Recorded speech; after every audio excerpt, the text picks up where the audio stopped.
ನಮ್ಮೆಲ್ಲರ ನೆಚ್ಚಿನ ನಾಯಕರು, ರಾಷ್ಟ್ರೀಯ ಅಧ್ಯಕ್ಷರು, ಮಾಜಿ ಪ್ರಧಾನಮಂತ್ರಿಗಳಾದಂಥ HD ದೇವೇಗೌಡರ ಹುಟ್ಟುಹಬ್ಬದ ಪ್ರಯುಕ್ತ ನಮ್ಮ ತಾಲೂಕಿನ ಪ್ರಮುಖವಾದಂಥ ಮುಖಂಡರುಗಳು ಇವತ್ತು ಕೆಂಗಲ್ ಆಂಜನೇಯ ಸ್ವಾಮಿ ಸನ್ನಿಧಿಯಲ್ಲಿ ಪೂಜೆಯನ್ನು ಮಾಡಿಸಿ ಅವರಿಗೆ ಆರೋಗ್ಯ ಭಾಗ್ಯವನ್ನು ಕೊಟ್ಟು ಇನ್ನು ಮುಂದಿನ ದಿನಗಳಲ್ಲಿ ಈ ರಾಜ್ಯ ಈ ದೇಶಕ್ಕೆ ಅವರ ಕೊಡುಗೆ ಅಪಾರವಾದಂಥ ಕೊಡುಗೆಯನ್ನು ಕೊಡಬೇಕು. ಇನ್ನಷ್ಟು ಸಾಕಷ್ಟು ಕಾಲ ಅವರ ಸಹಕಾರ ನಮ್ಮ ರಾಜ್ಯ ದೇಶದ ಮೇಲೆ ಇರಲಿ ಅಂತೇಳಿ ಇವತ್ತು ನಾವು ಒಮ್ಮತವಾಗೆಲ್ಲ ಪೂಜೆಯನ್ನು ಮಾಡಿ ತದನಂತರ ಹಾಸ್ಪಿಟ್ಲಲ್ಲೂ ಕೂಡ ಹಣ್ಣು ಹಂಪಲ ವಿತರಣೆ ಮಾಡುವಂಥ ಕಾರ್ಯಕ್ರಮವನ್ನು ಕೂಡ ಇವತ್ತು ಅವರ ಹೆಸರಲ್ಲಿ ಇವತ್ತು ಮಾಡ್ತಾ ಇದ್ದೇವೆ.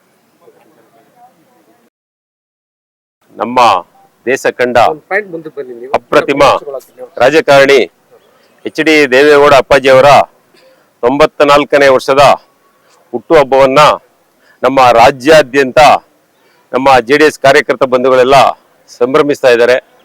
ಈ ಸಂದರ್ಭದಲ್ಲಿ ಚನ್ನಪಟ್ಟಣ ತಾಲೂಕಿನಿಂದ ನಾವು ಕೂಡ ಎಲ್ಲ ಸೇರಿಕೊಂಡು ಇವತ್ತು ಭಗವಂತನಲ್ಲಿ ಆಂಜನೇಯ ಸ್ವಾಮಿಯಲ್ಲಿ ಭಗವಂತ ಅವ್ರಿಗೆ ಶತಾಯುಷವಾಗುವಂಥ ಆಯುಷ್ಯನ ಕೊಟ್ಟು ಮುಂದೆ ಇನ್ನೂ ಅಧಿಕಾರನ ಕೊಟ್ಟು ಅವರೇನು ರೈತಾಪಿ ಜನಗಳಿಗೆ, ದೀನ ದಲಿತರಿಗೆ, ಬಡವರ ಶೋಷಿತರ ವರ್ಗಕ್ಕೆ ಒಂದು ಮೀಸಲಾತಿ ಕೊಡುವಂತ ಒಂದು ದೊಡ್ಡ ಹೋರಾಟವನ್ನು ಮಾಡ್ಕೊ ಬಂದಂತ ಮತ್ಸದ್ದಿ ರಾಜಕಾರಣಿ ಇನ್ನೊಬ್ಬ ಹುಟ್ಟುವುದಿಲ್ಲ, ಇಲ್ಲಿ ಗಂಟೆ ಯಾರು ಹುಟ್ಟಿರ್ಲಿಲ್ಲ.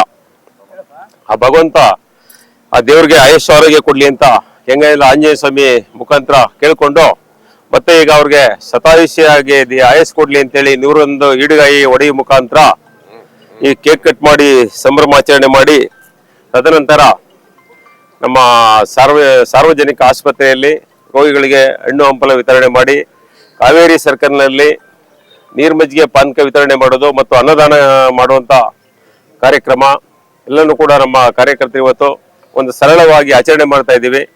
ಆ ಭಗವಂತ ಅವ್ರಿಗೆ ಆಯುಷ್ ಆರೋಗ್ಯ ಕೊಡ್ಲಿ ಅಂತ ನಾನು ಈ ಮೂಲಕ ತಮ್ಮಲ್ಲಿ ಕೇಳ್ಕೊಳ್ತಾ ಇದ್ದೀನಿ. ದೇವೇಗೌಡರಿಗೆ ಇವತ್ತು 94 ವರ್ಷ ನಡೀತಾ ಇದೆ. ಮುಂದಕ್ಕೆ ಅವರು ರಾಜಕೀಯದಲ್ಲಿ ನಮ್ಮ ಪಕ್ಷವ ಅಧಿಕಾರಕ್ಕೆ ತಂದು ಅವರು ಹೋಗ್ಬೇಕು ಅನ್ನೋದು, ಅವರು ಇರಬೇಕು ಅನ್ನೋದು ನಮಗೆ ಬಹಳ ಆಸೆ ಇದೆ.